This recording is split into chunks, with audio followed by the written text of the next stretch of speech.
لە 14 ئابی ساڵی 2001 پاش تێپەڕاندنی چەندین قۆناغی جۆراوجۆر و گۆڕینی ناوی حیزب و کودەتا بەسەر نەژمەدین ئەربەکانی سەرۆکوەزیرانی تورکیا و سەرکردەی حیزبە ئیسلامیەکانی ئەو وڵاتە لە ساڵی 1997 پارتێکی نوێی باگراوند ئیسلامی بە ناوی پارتی داد و گەشەپێدان دامەزرا و تەنها پاش چەند مانگێک لە دامەزراندنی توانی زۆرینەی کورسەکانی پەرلەمانی تورکیا بباتەوە و مفاجئی هەڵبژاردن تۆمار بکات و دەسەڵات بگرێتە دەست. لە ئێستادا 18 ساڵ بەسەر دامەزراندنی پارتی داد و گەشەپێدان تێدەپەڕێت. هاوشانی ڕەجەب تەیب ئەردۆغان هەرێکە لە عەبدوڵڵا گول و ئەحمەد داودۆغڵۆ و ئیدریس شاهین و بیناڵ یەڵدرم و بوڵەند ئارینج با دامەزرێنەری پارتی داد و گەشەپێدان دادەنرێن. ئاک پارتی لە هەڵبژاردنی 2002 پەرلەمانی تورکیادا توانی لە 4.3 دەنگەکان بەدەست بێنێت و بەتەنیا جڵەوی دەسەڵات بگرێتە دەست. ئەو پارتە لە 5 هەڵبژاردننی پەرلەمانی وڵاتەکەیدا بەم شێوەیە زۆرینەی دەنگی هێناوە.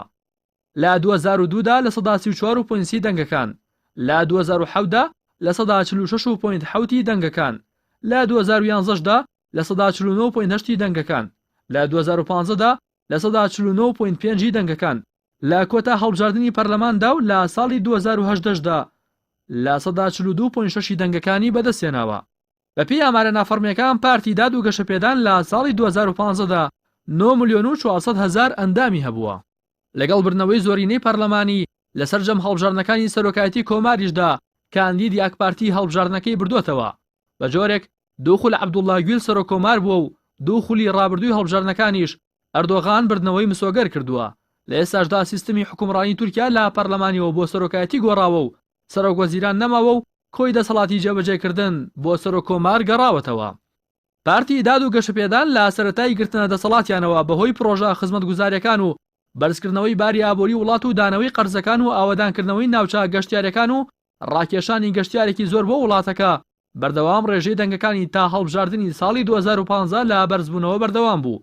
بەڵام لەو هەڵبژاردنە بەدواوە ڕێژەی دەنگەکانی یاک پارتی لە دابەزیندایە.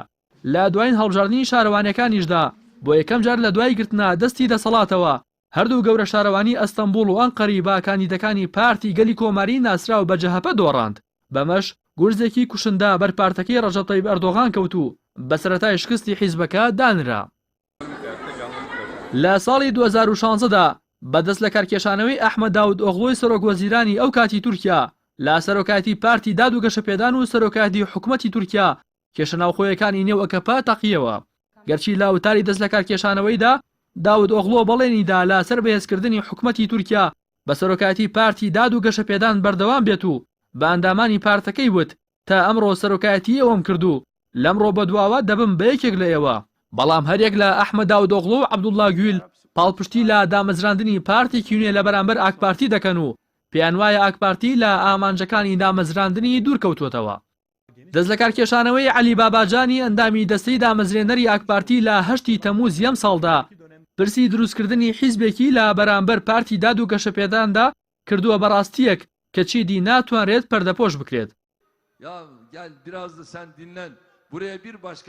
ئەردۆغانیش لە میانەی بانگەشەی هەڵبژاردننی شارەوانەکانی تورکیا لە ساڵی 2019 وتی بەداخەوە هەندێک لە هاوڕەکانی ئێمە کاتێک سەرەتا پێکەوە دەستمان بەم گەشتە کرد زۆر دڵخۆش بوون بەوەی کە پۆستیان وەرگرت، بەڵام کاتێک داوامان لێکردن بۆ ئەوەی پشوویەکی کورد بدەن ئەوان لە شەمەندەفەرەکەماندا بەزین و چوونە شەمەندەفەرێکی دیکەوە.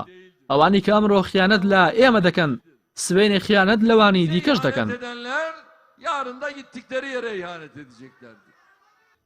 لە ئێستادا و پاش تێپەڕبوونی 18 ساڵ بەسەر دامەزراندنی پارتی داد و گەشەپێدان بە بڕوای بەشێک لە چاودێران زۆرینەی دامەزرێنەرانی ئاک پارتی ئێستاش بڕوایان بۆ ئامانجانە هەیە کە حیزبەکەیان بۆ دامەزراند و پێیان وایە ئەردۆغان لە پێناو حەزا کەسیەکانی و بۆ بەرفراوانکردنی دەسەڵاتی خۆی لە ئامانجەکان لایداوە و بۆ پاراستنی پرۆژەی ئاک پارتی و لە دەست دەرنەشوونی دەسەڵات لە دەست ئیسلامیەکانی تورکیادا دەبێت باش بە ئەردۆغان بدەن و لە هەڵبژاردنەکاندا لی ببەنەوە و دەسەڵاتی لەدەست دەربێنن.